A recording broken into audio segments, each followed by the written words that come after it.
लीजिए सुनिए। मुंशी प्रेमचंद के लिखे कथा संग्रह मानसरोवर एक की कहानी घर जमाई, मेरी यानी समीर गोस्वामी की आवाज में। हरिधन जेठ की दोपहरी में ऊख में पानी देकर आया और बाहर बैठा रहा। घर में से धुआं उठता नजर आता था। छन छन की आवाज भी आ रही थी। उसके दोनों साले उसके बाद आए और घर में चले गए। दोनों सालों के लड़के भी आए और उसी तरह अंदर दाखिल हो गए, पर हरिधन अंदर न जा सका। इधर एक महीने से उसके साथ यहां जो बर्ताव हो रहा था, और विशेषकर कल उसे जैसी फटकार सुननी पड़ी थी, वो उसके पांव में बेड़ियां सी डाले हुए था। कल उसकी सास ही ने तो कहा था, मेरा जी तुमसे भर गया, मैं तुम्हारी जिंदगी भर का ठीका लिए बैठी हूं क्या। और सबसे बढ़कर अपनी स्त्री की निष्ठुरता ने उसके हृदय के टुकड़े टुकड़े कर दिए थे। वो बैठी ये फटकार सुनती रही, पर एक बार तो उसके मुंह से न निकला, अम्मा तुम क्यों इनका अपमान कर रही हो। बैठी गट गट सुनती रही। शायद मेरी दुर्गति पर खुश हो रही थी। इस घर में वो कैसे जाए? क्या फिर वही गालियां खाने, वही फटकार सुनने के लिए? और आज इस घर में जीवन के 10 साल गुजर जाने पर यह हाल हो रहा है। मैं किसी से कम काम करता हूं। दोनों साले मीठी नींद सो रहते हैं और मैं बैलों को सानी पानी देता हूं, छांटी काटता हूं। वहां सब लोग पल पल पर चिलम पीते हैं। मैं आंखें बंद किए अपने काम में लगा रहता हूं। संध्या समय घर वाले गाने बजाने चले जाते हैं। मैं घड़ी रात तक गाय भैंसे धोता रहता हूं। उसका ये पुरस्कार मिल रहा है कि कोई खाने को भी नहीं पूछता, उल्टे गालियां मिलती हैं। उसकी स्त्री घर में से डोल लेकर निकली और बोली, जरा इसे कुएं से खींच लो, एक बूंद पानी नहीं है। हरिधन ने डोल लिया और कुएं से पानी भर लाया। उसे जोर की भूख लगी हुई थी। समझा अब खाने को बुलाने आवेगी, मगर स्त्री डोल लेकर अंदर गई तो वहीं की हो रही। हरिधन थका मांदा क्षुधा से व्याकुल पड़ा पड़ा सो गया। सहसा उसकी स्त्री गुमानी ने आकर उसे जगाया। हरिधन ने पड़े पड़े कहा, क्या है? क्या पड़ा भी न रहने देगी या और पानी चाहिए? गुमानी कटु स्वर में बोली, गुर्राते क्या हो, खाने को तो बुलाने आई हूं। हरिधन ने देखा उसके दोनों साले और बड़े साले के दोनों लड़के भोजन किए चले आ रहे थे। उसकी देह में आग लग गई। मेरी अब ये नौबत पहुंच गई कि इन लोगों के साथ बैठकर खा भी नहीं सकता। ये लोग मालिक हैं, मैं इनकी जूठी थाली चाटने वाला हूं।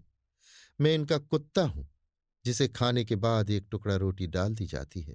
यही घर है जहां आज से 10 साल पहले उसका कितना आदर सत्कार होता था। साले गुलाम बने रहते थे। सास मुंह जोहती रहती थी। स्त्री पूजा करती थी।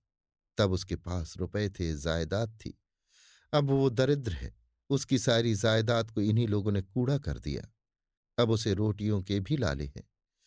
उसके जी में एक ज्वाला सी उठी, किसी वक्त अंदर जाकर सास को और सालों को भिगो भिगो कर लगाए, पर जब्त करके रह गया। पड़े पड़े बोला, मुझे भूख नहीं है, आज न खाऊंगा। गुमानी ने कहा, ना खाओगे मेरी बला से? हाँ नहीं तो खाओगे तुम्हारे ही पेट में जाएगा, कुछ मेरे पेट में थोड़े ही चला जाएगा। हरिधन का क्रोध आंसू बन गया। ये मेरी स्त्री है, जिसके लिए मैंने अपना सर्वस्व मिट्टी में मिला दिया। मुझे उल्लू बनाकर ये सब अब निकाल देना चाहते हैं। वो अब कहाँ जाए, क्या करे? उसकी सास आकर बोली, चलकर खा क्यों नहीं लेते जी? रूठते किस पर हो? यहां तुम्हारे नखरे सहने का किसी में बूता नहीं है। जो देते हो वो मत देना, और क्या करोगे? तुमसे बेटी ब्याही है, कुछ तुम्हारी जिंदगी का ठीका नहीं लिखा है। हरिधन ने मर्माहत होकर कहा, हाँ अम्मा, मेरी भूल थी कि मैं यही समझ रहा था। अब मेरे पास क्या है कि तुम मेरी जिंदगी का ठीका लोगी? जब मेरे पास भी धन था तब सब कुछ आता था। अब दरिद्र हूं, तुम क्यों बात पूछोगी? बूढ़ी सास भी मुंह फुलाकर भीतर चली गई। बच्चों के लिए बाप एक फालतू सी चीज, एक विलास की वस्तु है, जैसे घोड़े के लिए चने या बाबुओं के लिए मोहन भोग। मां रोटी दाल है। मोहन भोग उम्र भर न मिले तो किसका नुकसान है, मगर एक दिन रोटी दाल के दर्शन न हो तो फिर देखिए क्या हाल होता है। पिता के दर्शन कभी कभी शाम सवेरे हो जाते हैं। वो बच्चों को उछालता है, दुलारता है, कभी गोद में लेकर या उंगली पकड़कर सैर कराने ले जाता है, और बस यही उसके कर्तव्य की इति है। वो परदेश चला जाए, बच्चे को परवाह नहीं होती, लेकिन माँ तो बच्चे का सर्वस्व है। बालक एक मिनट के लिए भी उसका वियोग नहीं सह सकता। पिता कोई हो उसे परवाह नहीं, केवल एक उछलने कूदने वाला आदमी होना चाहिए। लेकिन माता तो अपनी ही होनी चाहिए, 16 आने अपनी। वही रूप, वही रंग, वही प्यार, वही सब कुछ। वो अगर नहीं है तो बालक के जीवन का स्रोत मानो सूख जाता है। फिर वो शिव का नंदी है, जिस पर फूल या जल चढ़ाना लाजमी नहीं, अख्तियारी है। हरिधन की माता का आज 10 साल हुए देहांत हो गया था। उस वक्त उसका विवाह हो चुका था। वो 16 साल का कुमार था, पर मां के मरते ही उसे मालूम हुआ मैं कितना निस्सहाय हूं, जैसे उस पर उसका कोई अधिकार ही न रहा हो। बहनों के विवाह हो चुके थे, भाई कोई दूसरा न था। बेचारा अकेले घर में जाते भी डरता था। मां के लिए रोता था, पर मां की परछाई से डरता था। जिस कोठरी में उसने देह त्याग किया था, उधर वो आंखें तक न उठाता। घर में एक बुआ थी, वो हरिधन का बहुत दुलार करती। हरिधन को अब दूध ज्यादा मिलता, काम भी कम करना पड़ता। बुआ बार बार पूछती, बेटा कुछ खाओगे? बाप भी अब उसे ज्यादा प्यार करता, उसके लिए अलग एक गाय मंगवा दी। कभी कभी उसे कुछ पैसे दे देता कि जैसे चाहे खर्च करो, पर इन मरहमों से वो घाव न पूरा होता था जिसने उसकी आत्मा को आहत कर दिया था। ये दुलार और प्यार उसे बार बार मां की याद दिलाता। मां की घुड़कियों में जो मजा था, वो क्या इस दुलार में था? मां से मांग कर, लड़कर, ठुनक कर, रूठ कर लेने में जो आनंद था, वो क्या इस भिक्षादान में था? पहले वो स्वस्थ था, मांग कर खाता, लड़ लड़ कर खाता। अब वो बीमार था। अच्छे से अच्छे पदार्थ उसे दिए जाते थे, पर भूख न थी। साल भर तक वो इस दशा में रहा। फिर दुनिया बदल गई। एक नई स्त्री, जिसे लोग उसकी माता कहते थे, उसके घर में आई और देखते देखते एक काली घटा की तरह उसके संकुचित भूमंडल पर छा गई। सारी हरियाली, सारे प्रकाश पर अंधकार का पर्दा पड़ गया। हरिधन ने इस नकली मां से बात तक न की, कभी उसके पास गया तक नहीं। एक दिन घर से निकला और ससुराल चला आया। बाप ने बार बार बुलाया, पर उसके जीते जी वो फिर उस घर में न गया। जिस दिन उसके पिता के देहांत की सूचना मिली, उसे एक प्रकार का ईर्ष्यामय हर्ष हुआ। उसकी आंखों से आंसू की एक बूंद भी न आई। इस नए संसार में आकर हरिधन को एक बार फिर मातृ स्नेह का आनंद मिला। उसकी सास ने ऋषि वरदान की भांति उसके शून्य जीवन को विभूतियों से परिपूर्ण कर दिया। मरुभूमि में हरियाली उत्पन्न हो गई। सालियों की चुहल में, सास के स्नेह में, सालों के वाक विलास में और स्त्री के प्रेम में उसके जीवन की सारी आकांक्षाएं पूरी हो गईं। सास कहती, बेटा तुम इस घर को अपना ही समझो, तुम ही मेरी आंखों के तारे हो। वो उससे अपने लड़कों की, बहुओं की शिकायत करती। वो दिल में समझता था, सास जी मुझे अपने बेटों से भी ज्यादा चाहती हैं। बाप के मरते ही वो घर गया और अपने हिस्से की जायदाद को कूड़ा करके रुपयों की थैली लिए हुए आ गया। अब उसका दूना आदर सत्कार होने लगा। उसने अपनी सारी संपत्ति सास के चरणों पर अर्पण करके अपने जीवन को सार्थक कर दिया। अब तक उसे कभी कभी घर की याद आ जाती थी, अब भूल कर भी उसकी याद न आती, मानो वो उसके जीवन का कोई भीषण कांड था जिसे भूल जाना ही उसके लिए अच्छा था। वो सबसे पहले उठता, सबसे ज्यादा काम करता। उसका मनोयोग, उसका परिश्रम देखकर गांव के लोग दांतों तले उंगली दबाते थे। उसके ससुर का भाग बखानते, जिसे ऐसा दामाद मिल गया। लेकिन ज्यों ज्यों दिन गुजरते गए उसका मान सम्मान घटता गया। पहले देवता, फिर घर का आदमी, अंत में घर का दास हो गया। रोटियों में भी बाधा पड़ गई, अपमान होने लगा। अगर घर के लोग भूखों मरते और साथ ही उसे भी मरना पड़ता तो उसे जरा भी शिकायत न होती। लेकिन जब देखता और लोग मूछों पर ताव दे रहे हैं, केवल मैं ही दूध की मक्खी बना दिया गया हूं, तो उसके अंतःस्थल में एक लंबी ठंडी आह निकल आती। अभी उसकी उम्र 25 ही साल की तो थी। इतनी उम्र इस घर में कैसे गुजरेगी? और तो और उसकी स्त्री ने भी आंखें फेर ली। ये उस विपत्ति का सबसे क्रूर दृश्य था। हरिधन तो उधर भूखा प्यासा चिंता दाह में जल रहा था। इधर घर में सास जी और दोनों सालों में बातें हो रही थीं। गुमानी भी हां में हां मिलाती जाती थी। बड़े साले ने कहा, हम लोगों की बराबरी करते हैं। ये नहीं समझते कि किसी ने उनकी जिंदगी भर का बीड़ा थोड़े ही लिया है। 10 साल हो गए, इतने दिनों में क्या 2-3 हजार ना हड़प गए होंगे? छोटे साले बोले, मजूर हो तो आदमी घुड़के भी, डांटे भी। अब इनसे कोई क्या कहे? ना जाने इनसे कभी पिंड छूटेगा भी या नहीं। अपने दिल में समझते होंगे मैंने 2,000 रुपये नहीं दिए हैं। ये नहीं समझते कि उनके 2,000 कब के उड़ चुके। सवा सेर तो 1 जून को चाहिए। सास ने गंभीर भाव से कहा, बड़ी भारी खुराक है। गुमानी माता के सिर से जूं निकाल रही थी। सुलगते हुए हृदय से बोली, निकम्मे आदमी को खाने के सिवा और काम ही क्या रहता है? बड़े, खाने की कोई बात नहीं है। जिसकी जितनी भूख हो उतना खाए, लेकिन कुछ पैदा भी तो करना चाहिए। ये नहीं समझते कि पहुनई में किसी के दिन कटे हैं? छोटे, मैं तो एक दिन कह दूंगा, अब अपनी राह लीजिए। आपका कर्जा नहीं खाया है। गुमानी घर वालों की ऐसी ऐसी बातें सुनकर अपने पति से द्वेष करने लगी थी। अगर वो बाहर से 4 पैसे लाता तो इस घर में उसका कितना मान सम्मान होता। वो भी रानी बनकर रहती। न जाने क्यों कहीं बाहर जाकर कमाते उसकी नानी मरती है। गुमानी की मनोवृत्तियां अभी तक बिल्कुल बालपन की सी थीं। उसका अपना कोई घर न था। उसी घर का हित अहित उसके लिए भी प्रधान था। वो भी उन्हीं शब्दों में विचार करती, इस समस्या को उन्हीं आंखों से देखती जैसे उसके घर वाले देखते थे। सच तो 2,000 रुपये में क्या किसी को मोल ले लेंगे? 10 साल में 2,000 होते ही क्या है? 200 ही तो साल भर के हुए। क्या 2 आदमी साल भर में 200 भी न खाएंगे? फिर कपड़े लत्ते दूध घी सभी कुछ तो है। 10 साल हो गए, एक पीतल का छल्ला नहीं बना। घर से निकलते तो जैसे इनके प्राण निकलते हैं। जानते हैं जैसे पहले पूजा होती थी वैसे ही जन्म भर होती रहेगी। ये नहीं सोचते कि पहले और बात थी, अब और बात है। बहू तो पहले ससुराल जाती है तो उसका कितना महात्म होता है। उसके डोली से उतरते ही बाजे बजते हैं। गांव मोहल्ले की औरतें उसका मुंह देखने आती हैं और रुपए देती हैं। महीनों उसे घर भर से अच्छा खाने को मिलता है, अच्छा पहनने को। कोई काम नहीं लिया जाता।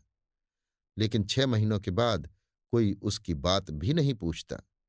वो घर भर की लौंडी हो जाती है। उनके घर में मेरी भी तो वही गति होती। फिर काहे करो ना? जो ये कहो कि मैं तो काम करता हूं तो तुम्हारी भूल है। मजूर की और बात है। उसे आदमी डांटता भी है, मारता भी है। जब चाहता है रखता है, जब चाहता है निकाल देता है। कसकर काम लेता है। ये नहीं कि जब जी में आया कुछ काम किया, जब जी में आया पढ़कर सो रहे। हरिधन अभी पड़ा अंदर ही अंदर सुलग रहा था कि दोनों साले बाहर आए और बड़े साले बोले, भैया उठो, तीसरा पहर ढल गया। कब तक सोते रहोगे? सारा खेत पड़ा हुआ है। हरिधन चट उठ बैठा और तीव्र स्वर में बोला, क्या तुम लोगों ने मुझे उल्लू समझ लिया है? दोनों साले हक्का बक्का हो गए। जिस आदमी ने कभी जबान नहीं खोली, हमेशा गुलामों की तरह हाथ बांध हाजिर रहा, वो आज एकाएक इतना आत्माभिमानी हो जाए, ये उनको चौंका देने के लिए काफी था। कुछ जवाब न सूझा। हरिधन ने देखा इन दोनों के कदम उखड़ गए हैं तो एक धक्का और देने की प्रबल इच्छा को ना रोक सका। उसी ढंग से बोला, मेरी भी आंखें हैं, अंधा नहीं हूं, न बहरा ही हूं। छाती फाड़कर काम करूं और उस पर भी कुत्ता समझा जाऊं, ऐसे गधे और कहीं होंगे। अब बड़े साले भी गर्म पड़े, तुम्हें किसी ने यहां बांध तो नहीं रखा है? अब की हरिधन लाजवाब हुआ। कोई बात न सूझी। बड़े ने फिर उसी ढंग से कहा, अगर तुम ये चाहो कि जन्म भर पाहुने बने रहो और तुम्हारा वैसा ही आदर सत्कार होता रहे तो ये हमारे वश की बात नहीं है। हरिधन ने आंखें निकालकर कहा, क्या मैं तुम लोगों से कम काम करता हूं? बड़े, ये कौन कहता है? हरिधन, तो तुम्हारे घर की नीति है कि जो सबसे ज्यादा काम करे वही भूखों मारा जाए। बड़े, तुम खुद खाने नहीं गए? क्या कोई तुम्हारे मुंह में कौर डाल देता? हरिधन ने ओंठ चबाकर कहा। मैं खुद खाने नहीं गया? कहते तुम्हें लाज नहीं आती? नहीं आई थी बहन तुम्हें बुलाने? छोटे साले ने कहा। अम्मा भी तो आई थी, तुमने कह दिया मुझे भूख नहीं है, तो क्या करती? सास भीतर से लपकी चली आ रही थी। ये बात सुनकर बोली, कितना कहकर हार गई, कोई उठे ना तो मैं क्या करूं? हरिधन ने विष, खून और आग से भरे हुए स्वर में कहा, मैं तुम्हारे लड़कों का जूठा खाने के लिए हूं? मैं कुत्ता हूं कि तुम लोग खाकर मेरे सामने रूखी रोटी का टुकड़ा फेंक दो? बुढ़िया ने ऐठ कर कहा, तो क्या तुम लड़कों की बराबरी करोगे? हरिधन परास्त हो गया। बुढ़िया ने एक ही वाक प्रहार में उसका काम तमाम कर दिया। उसकी तनी हुई भवें ढीली पड़ गईं, आंखों की आग बुझ गई, फड़कते हुए नथने शांत हो गए। किसी आहत मनुष्य की भांति वो जमीन पर गिर पड़ा। क्या तुम मेरे लड़कों की बराबरी करोगे? ये वाक्य एक लंबे भाले की तरह उसके हृदय में चुभता चला जाता था। न हृदय का अंत था, न उस भाले का। सारे घर ने खाया, पर हरिधन न उठा। सास ने मनाया, सालियों ने मनाया, ससुर ने मनाया, दोनों साले मनाकर थक गए। हरिधन न उठा। वहीं द्वार पर एक टाट पड़ा था, उसे उठाकर सबसे अलग कुएं पर ले गया और जगत पर बिछाकर पड़ा रहा। रात भीग चुकी थी। अनंत प्रकाश में उज्ज्वल तारे बालकों की भांति क्रीड़ा कर रहे थे। कोई नाचता था, कोई उछलता था, कोई हंसता था, कोई आंखें भींचकर फिर खोल देता।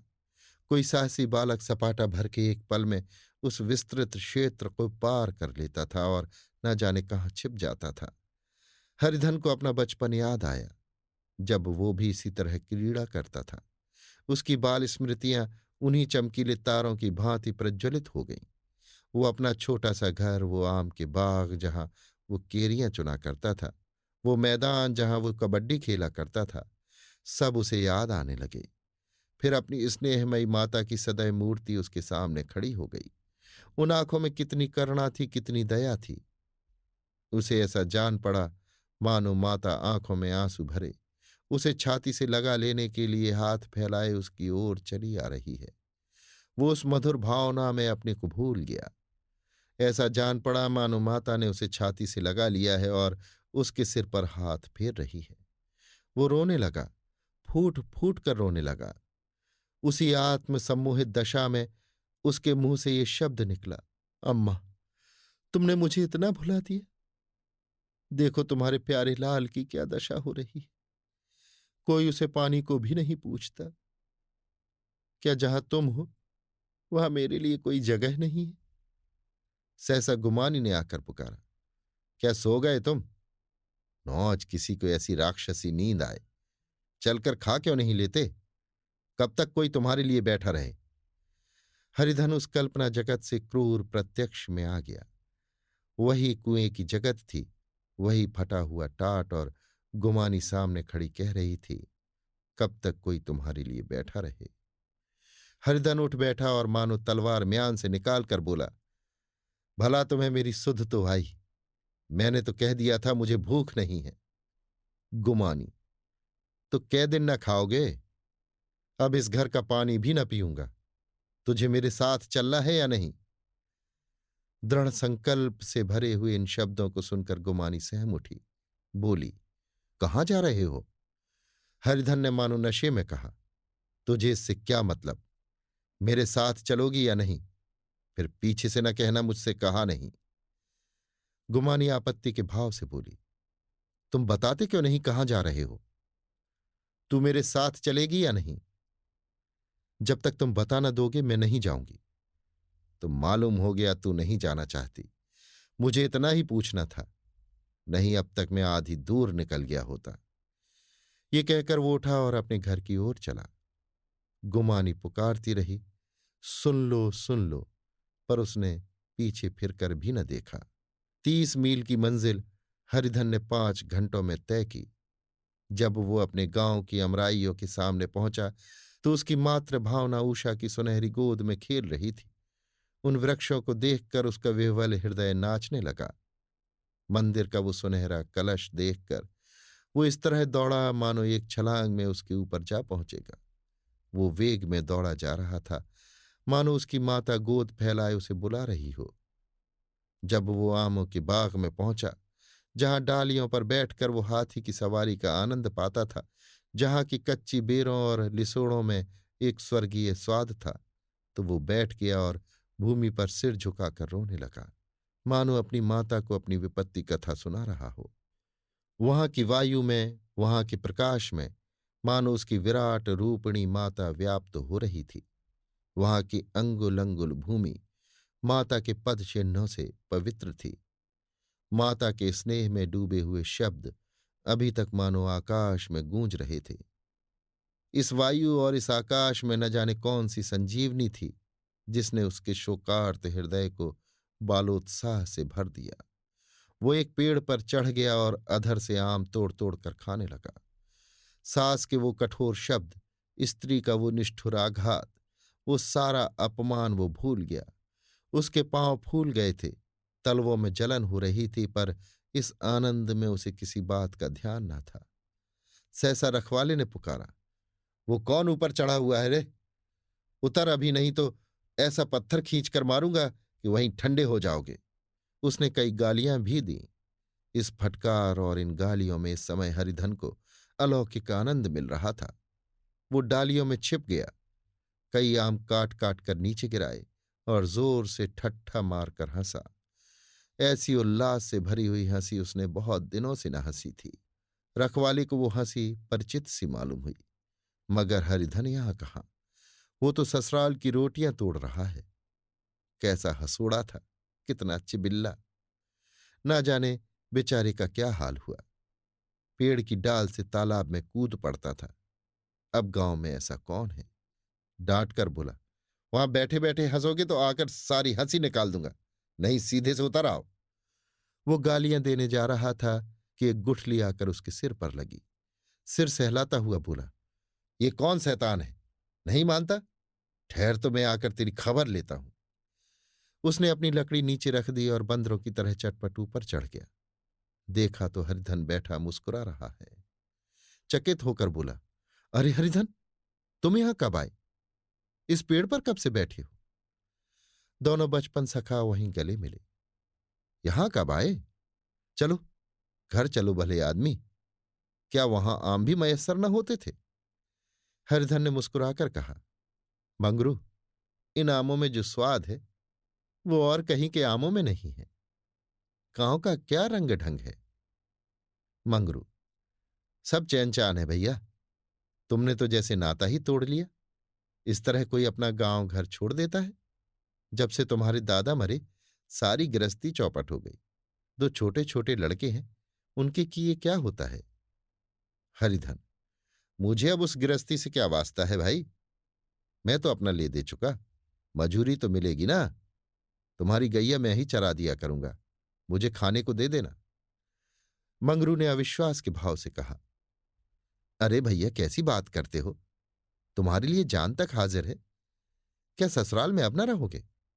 कोई चिंता नहीं, पहले तो तुम्हारा घर ही है, उसे संभालो। छोटे छोटे बच्चे हैं, उनको पालो।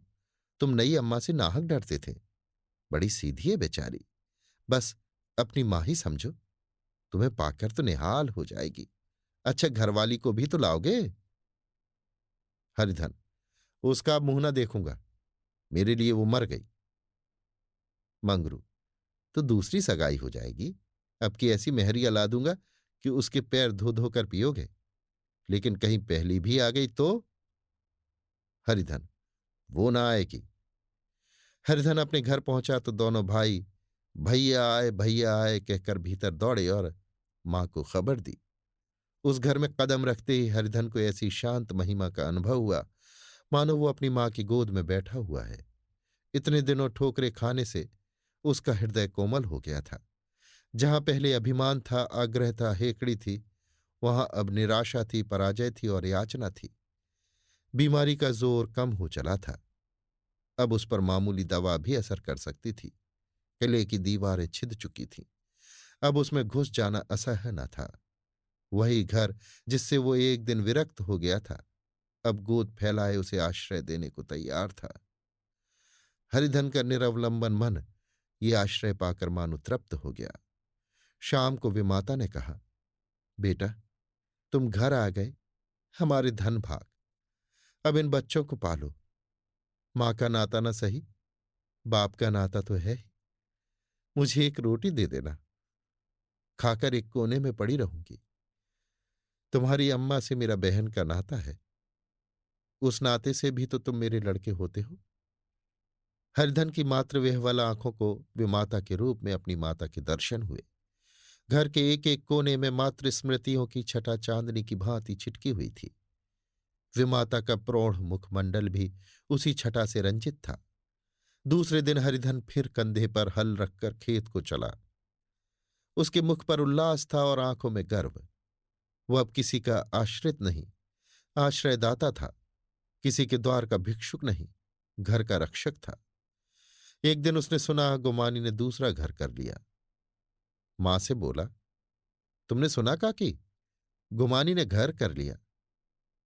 काकी ने कहा, घर क्या कर लेगी, ठट्ठा है। बिरादरी में ऐसा अंधेर, पंचायत नहीं अदालत तो है।